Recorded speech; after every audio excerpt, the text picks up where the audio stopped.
Hello everybody, we are going to look at the instructions for the homework sight word spelling. So this should be pretty easy for you. Here are the directions for you. Read the sight words. You can watch the video or practice reading by yourself. After you read or listen to the sight words, choose one word and write the word 5 times in the boxes. Try to write the word without looking at the word bank. Lee las palabras del banco de palabras. Puedes ver el video o practicar la lectura por tu cuenta.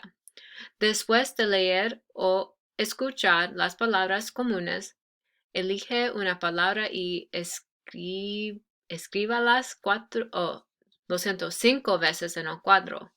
Intenta escribir la palabra sin mirar el banco de palabras. All right, so I'll go here.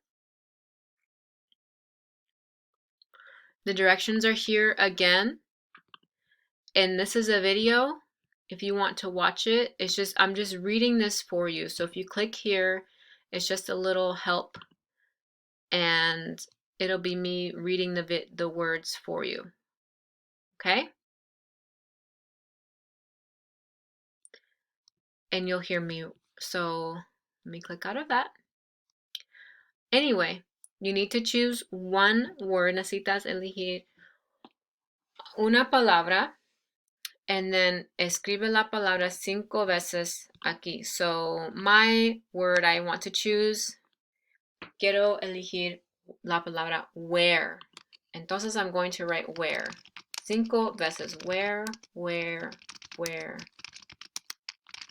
All right.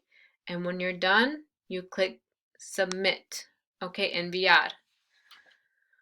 And that's all. And then you choose a different word. Puede elegir una palabra diferente mañana o una día diferente. All right. O si quieres, puede practicar más de una palabra. All right. Whatever you want to do.